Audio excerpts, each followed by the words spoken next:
Today, some of your favorite girls from America's Next Top Model are revealing some of the darkest secrets of their lives, things that they have never talked about before. And these top models, like millions of other young women, have some shocking stories of abusive boyfriends and even of rapes that they have kept hidden for years. And later, the winner of Top Models Cycle 8, Jasleen, is going to reveal a stunning secret that even I did not know.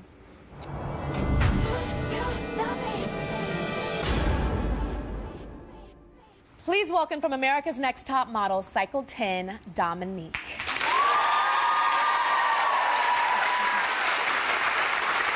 So, Dominique, on Top Model, you were the girl that was very opinionated, this big personality. People got a lot of laughs enjoying watching you and a lot of joy seeing you take beautiful pictures. But there's something else that was going on in your past that we did not know about. And it was an abusive boyfriend. So tell me about that. Tell everybody about that. Well, when I was 19 years old, I was getting out of an old relationship that wasn't really abusive, just wasn't working. And, you know, I guess I was looking for love. I was wanting a family. I was wanting to feel like somebody could love me more than I guess I love myself. You didn't love yourself then? No. You know, I think I was wanting somebody to prove to me, so I could show myself that, hey, you know what, Dominique, you can love you too. You know, just wanting so much that I wasn't giving myself. So at 19, I got caught up. And in the beginning, it's never abusive. In the beginning, it's fun. Happy and good. It's happy and good. So you moved in with him in 3 months. You guys moved in together. And when is the first time that he hit you? Do you remember the first time? The abuse, the physical abuse, really didn't get started till I found out I was pregnant with my daughter. And it started out with, you know, talking rough to me, you know. What type of stuff would he say to you? You know, just call me, you know, or, you know, it was just the words that slipped out of his mouth that you never thought, you know, a man that loves you would say to you. Take me back to the day when he punched you in the head and you blacked out. I found pictures in his phone of other women, and it was very racy images. And I just remember I was like 8 months pregnant, and I was going through a really hard time when I was pregnant because I almost died. It's okay, come on. And I was just really wanting to hold on to life. I was trying to really hold on. I was trying to make it with my baby, my first child. And I just remember him just turning it and reversing it on me. And I just remember him on top of me, and he just like punched me in the back of my head. And he was like 8 months pregnant? Yes, and he was punching me in my back and spitting on me and just calling me a and everything else. And it was just really hard. And when you're pregnant and you're trying to make it work, and, you know, at the same time, I don't know if, like, you know, what's going to happen with my pregnancy because I was so ill. I was just trying to hold on to life. That's all I could think about. It wasn't necessarily so much abuse. Golly, why is he doing this to me? But I wanted to hold on to the life that I was carrying. So what are you thinking when a man is beating you? What's going through your mind? Are you in your head? In my mind, your body? It's like, when I blacked out, it's like, oh my God, I'm going to die. Because it's like, you know what? At that point, the only thing that's left in you is to fight back. And where that goes is very scary. I knew that, you know, it was getting to the point where it's either me or him. That you were going to kill him? Well, it was getting to the point where I had to, either I was going to die or I was going to protect myself. What am I going to do? Tell me, after you had the baby and there was another incident, you were holding your daughter, you had the baby, and what happened when you were holding your daughter that day? You know, she was really small. I just remember him coming up to me. You know, he wanted to go out, and I was just wondering. She's adorable. Thank you. I was just wondering, you know, like, why don't you want to stay home with, you know, us and the family? You know, he always liked to be out all hours of the night, never would want to come home. And I just remembered him just punching me in my face while I was holding my child and just spitting on me and just saying such mean... He punched you in... Wait, let's slow down. He punched you in your face? In my face. You were holding your baby? While I was holding my baby. And the fact that he could do this in front of my child, I'm like, oh my God, what am I doing to myself? What am I doing to my child? And his child. And his child. Yeah. But most of all, it was like the things that I'm struggling with right now. I just do not want to see my daughter going through the same battles eternally, trying to find her self-esteem, dealing with all these issues. Because that wasn't the only time that he endangered the child. It was just a thing of just, I don't even remember what the argument was. A lot of times it was just him creating a different scenario. And he just threw the lamp at me, and it landed on her car seat. And if her little handle wasn't up, it would have hit her. And it's these things that we don't think about, you know. Now that I have this child, I care so much more for my baby. You left him?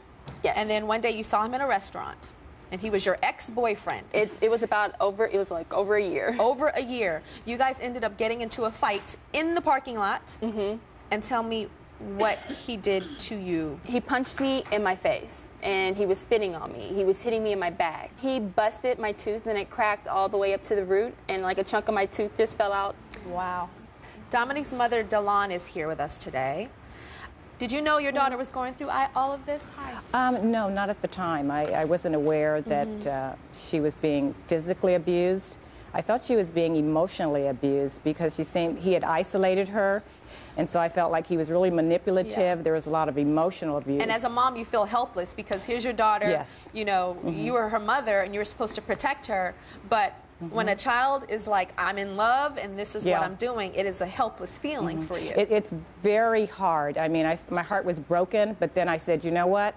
What doesn't kill us makes us stronger. Yep. And at that point, I just provided a safe place for her to have evolution and exploration of herself. And she did. And finally, she came home, and that was it. Now, you did this order of protection because he threatened to kill your family. Yes. And there were certain things that you did, and I think this is amazing. You went into mama protect mode. Oh, honey, yeah. He said he was going to kill me and take me out, so I called the police every time that he would say that, and it must have happened about 50 times. Wow. And so then I got an order of protection until 2011. And then tell us the things that you started. You started carrying things? Okay, I took a class to carry a pistol. I started packing. I had steel-toe boots. I carried daggers. I had mace. I had pepper spray. And I was ready for the moment. I wasn't worried about going to jail because I figured I might have a ministry for prison. But at that point, I was ready to defend my daughter at any means possible.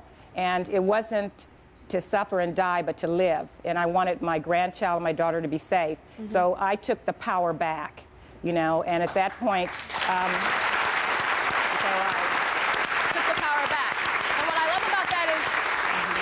prepared yourself to protect yourself, yes, but at the same time did not go crazy and knock on his door and do something to him, because then we'd all be up under the jail, and that wouldn't be right either. Right. We'll be right back. Every 60 seconds in America, a woman is being sexually abused, assaulted, or attacked. During casting for Cycle 9 of Top Model, one of the girls revealed something her own mother didn't know until the show started. Take a look. Until the show aired. Take a look. I hear that you've been through a lot of stuff in your life. Yeah. Tell me about growing up and all the things that you went through and all the tragedy. I went through a lot as a kid. I've been just passed off to family members a lot. So I was always having to adapt to new people, new places. A lot of people have done a lot of bad things to me. Why don't you talk about that? I was molested, raped. So much has happened to you. What makes you strong enough to still stand here right now in front of us, so vulnerable? God has definitely given me strength. He's helped me. There's been times when I've been like, Lord, what am I going to do? And next thing you know, it happens. Joining us is Marvita. That feels like a long time ago, Marvita. I know. Wow. I look different, thank God. Yeah. No, I think you're beautiful then. That's why you're on Top Model. I saw beauty. But I want to talk about, there's a lot of things that happened to you. You were abused by a male relative at what age? When I was 4 years old, my mom took me to one of my relatives' house. So cute. And he would have me sit on his lap, and he would try to make me do things or try to touch me, and it didn't feel right. It felt gross. And it happened for how long? It happened for a few years. For a few years, and you never said anything? I never said anything. I was scared, and he used to, like, he would just tell me, he'd be like, you better not tell. You tell, I'm gonna whoop you, or something. And then, that was a male relative, but the abuse didn't stop with the male relative. No, like every weekend in the same household, like another relative, she would come over. She? Yeah, she would come over and hold me down and do things to me and molest me. And she was only 5 years older than me. And I couldn't, like, fight her off because I was a little kid. And she was bigger than me, and she would always tell me if I told, then I would get in trouble. But I told on her anyway, and nothing happened. Nobody did anything about it. You know, I'm glad that you're talking about it, that it's a female that did that to you, because we often hear about men doing it. We hear that all the time. And I think it's important for people to know that if a female does that to you, it is just as wrong. It is. It is just as wrong. So, abuse from a male relative, sexual abuse from a female relative. Then, at 8 years old, something happened in a park.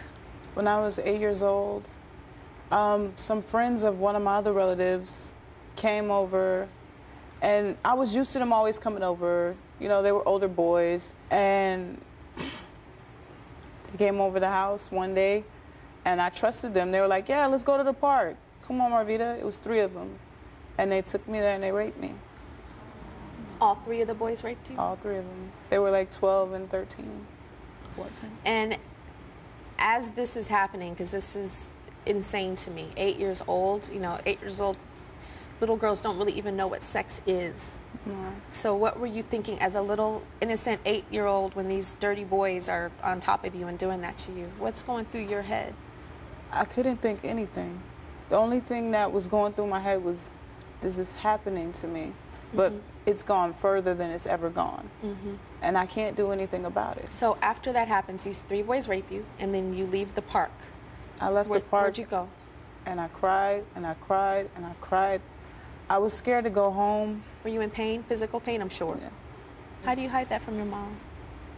She was in a different state, because she was in Alaska at the time, and I was in California, and I was so scared. And I went home, and I just took a shower, and I felt so dirty and so gross. I didn't know what to do. I just didn't feel like me. Marvita's mother, Renee, is here. So I know that you have, your first reaction was anger when you found out, and when you found out that she didn't tell you. I was very angry that she didn't tell me. I didn't know actually until the show what happened. Until Top Model. And when it came out, Top Model came out, and I was angry that she didn't come to me, but then again, I understand the fact that she was afraid, but as a mother, and she knows how I am, I would have caught a plane and probably made sure I pressed charges and probably did some bad damage. And then it got really bad, and you didn't know, and it got even worse for your daughter in her life. This is before Top Model. At 16 years old, it got so bad, your depression got so bad because of all this abuse. What did you try to do? I tried to kill myself. I tried to kill myself several times, but that was the one time a lie. Tell me about this time you said it was the worst when you're 16. I went to school that day, and I was just like, I just want my life to end. I didn't even understand. I didn't want to be here anymore. I wanted my life to end, so I just took a whole bunch of pills, and I just drank, and I drank, and I drank, and I drank, and I went to school, and I just basically OD'd because I was out of it. At school? At school. Did you pass out? Yeah, I was out of it.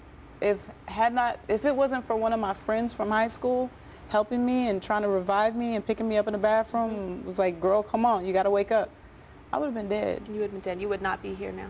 And I wouldn't What be. made you share your story on Top Model?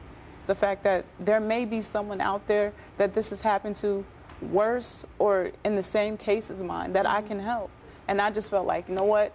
Somebody needs to know I'm not taking this anymore. This is where I'm supposed to be, and this is supposed to be my life. Do you know that you're a different person now than you were when you tried out for Top Model, that even that first time you tried out? And I think a lot of it has to do with you airing what has happened to you, because now you're not a victim. Now you are empowered, and you're empowering other people, and there is a different Marvita that I see in front of me, and a Marvita that I'm super proud of. It's not easy at all, but some of your favorite top models are speaking out about abuses that they have suffered in the past. Last season on The Tyra Show, the winner of America's Next Top Model, Cycle 8, Jasleen, surprised a 17-year-old girl who was a victim of domestic violence with her own confession. Check it out. Tell us about about your relationship? Because I knew about it when you tried out the first time for Top Model. Something difficult that a lot of teens go through. You know, we all fall into relationships. Why? Because we go in there without knowing what takes place in a healthy and an unhealthy relationship. And how old were you? So, of course, I was about 18 years old. First going love. through it. My first love, my first everything. I mean, I was growing up, experiencing life, and, you know, I mean, the two main factors about abuse is control and power. So, you know, a woman like me who was very vulnerable and being so loving that he was able to control me. And that's where things led into abuse. You know, it started with, you know, a slap, then to a punch, you know. So I was like, whoa, this is not me. I have plans, I have goals in my life, and that's what I'm all about. I did 7 months of therapy, gained knowledge on domestic violence, and now I stand here as a winner because of it. Yeah, good. Now, the interesting thing is, first of all, I'm really happy that Jasleen is here today. And I'm not faulting her, and I'm not going to attack you, but you weren't telling the truth that day. Well, yes, I have a confession. I was with my ex-boyfriend for 4 years. He did hit me and, you know, went through emotional abuse. And, but I ended up going back to him. After my win, I was just like so focused about speaking about my story and being a part of organizations, you know, to just pretty much make myself feel like I was out of it. And unfortunately, I did fall back. And you weren't in it. We actually got Jasleen help. She auditioned for Top Model the year before she won. She did not make it because she was in this abusive relationship, and we felt she wasn't healthy mentally enough to compete in Top Model. She came back the next year and won. So after that, we're, you know, off camera, we're talking, and I'm like, I'm so proud of you. You got out of that bad relationship. And you're like, yeah, Mama Tyra, I got out. So how did you feel being not truthful with me and knowing that you were still with him? It hurted me a lot, actually. Yeah. Like, it was a deep secret, you know. And my thing was, though, that I went on the show. It's gonna be very hard. I'm sorry. I don't want to be a baby cry. But, no, it's not a baby cry, Jasleen. That's not a baby cry. This is real. It's okay. So, you know, I didn't find out that I was in an abusive relationship until auditioning for America's Next Top Model and speaking to a psychiatrist.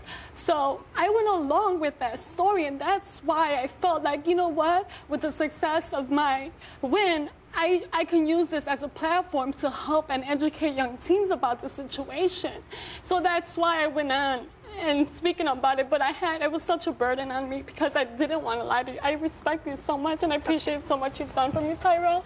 I tell everybody this because you have taken me to places and shown me the world now. And so that's why it hurted me, and I just like, when I talk to my fans about this situation, I'm like, how phony am I? How hypocritical am I? But it is a vicious cycle. And I am willing to stand here and accept my mistake, and that's why I'm open about this, and I want to tell you the truth, you know? But Jasleen, when you were in whether it's alcoholism, and there's an alcoholic that's helping other alcoholics get through it, they may be a recovering addict, but sometimes they slip up and go back to drink the alcohol. It doesn't make them less of a leader. It makes them more human. Do you understand? Definitely. So that is part of the cycle that you got pulled in. And it doesn't make you a bad person. And I don't even think it makes you a liar. Because part of abuse is living in this weird world and almost lying to yourself. So when you were not telling the truth to me, I don't think you were lying. I think you were still in that cycle of hell. Does that make sense? So I forgive you. I want you to know I forgive you.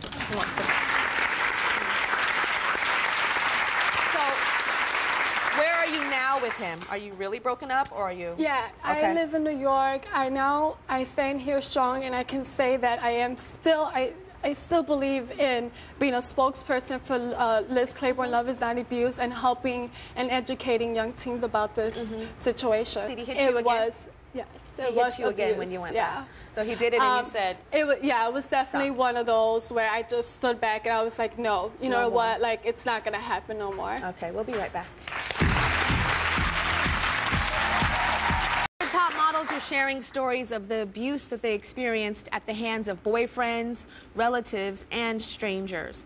Now, in the history of America's Next Top Model, only 3 girls have quit the competition outright. There was Cassandra from Cycle 5. Cassandra quit because she didn't want to cut her hair. There was Ebony from Cycle 9 that just felt like the pressure was too much. And Kimberly from Cycle 10. Kimberly said it was because of high fashion, but there was another reason. But let's go back to that day on Top Model. I'm glad to see you smile today, because the other day you looked like this. A scrunched up, snotty old snot-nosed rag. She looked bored to death. She looked like she didn't want to be here. Do you want to be here? To be completely honest, like the whole fashion thing, it doesn't interest me at all. So why did you come here? Why did you come here? I learned how to like express in pictures, but like the whole like, you know, like designer thing, like I don't know about designers, and it's just, you know. Let's go back to casting, because it just happened. And there were 20 girls standing there in that room when I was handing out your diplomas. And I had to leave 6 girls there crying. And here you are in this place saying that this is not something that you're passionate about. I'm just being honest, like I don't believe in the whole like, you know, I need to wear designer outfits and like. But you don't need to wear designer outfits as a model. Well, I know that, but I'm just saying like that's why I wasn't like, I don't find it interesting. Do you want to just go home? Yeah. All right. Go home. Thank you.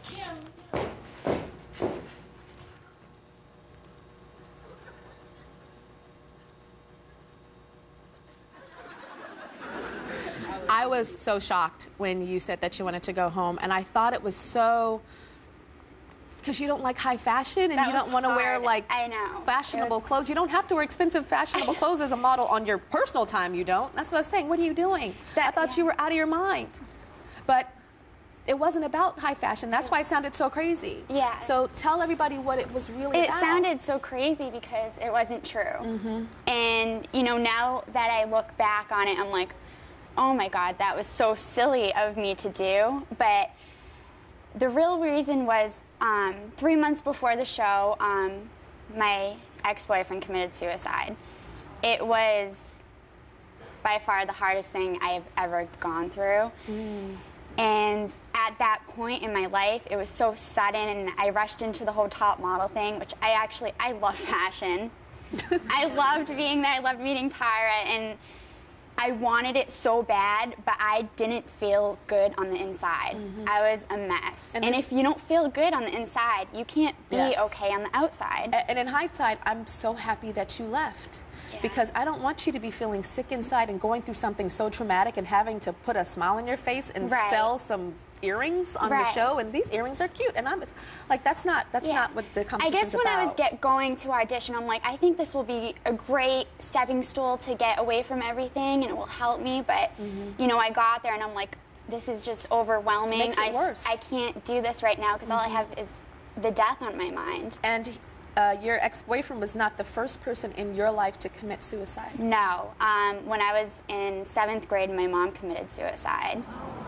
So it kind of even made it worse because I started feeling like, oh my God, what am I doing to people? Why is everyone around me dying? And I got into a pretty bad depression and a lot of anxiety. I was in and out of the hospital having panic attacks. It was hard. And so your mother was addicted to drugs and alcohol. Right. And I'm sure had some other issues too to make her commit suicide. Yeah. So it was almost like you were attracted to somebody that was similar to your mother, this boyfriend.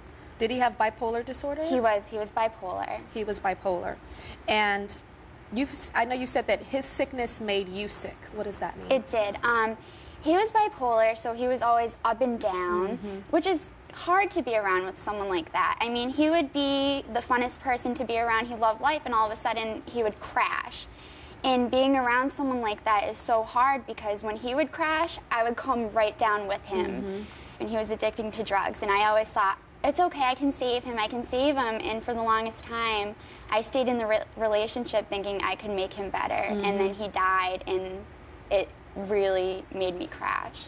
And you said that now you're trying to move forward and reclaim your life. I am. Yeah, tell me how you're doing I am that. trying, you know, I've been in therapy for a really long time, which definitely has helped getting it out there and talking about it. Because even on Top Model, I didn't want to come out and say I can't do this because I thought it would make me look really weak. And I know being a model, you have to be fierce and confident, and I just didn't want that image. You know, I have to tell all of you guys, it takes very strong women and brave women to audition for America's Next Top Model, to go through that critique, to face rejection, and to hear, you know, you're not good enough for this, you need to pose better for this, you need to do this, to do that. But to me, what is more honorable, what is more noble, what is more beautiful is what the four of you guys have done today. That you have exposed yourselves, that you're vulnerable, that you show that you guys are victims of something, but that you're not carrying being a victim for the rest of your life, and that you're empowering young girls that are going through the exact same things that you guys have gone through. And I applaud you as your godmama. I'm so proud of my girls. So proud. You're welcome. You guys are welcome. We'll be right back.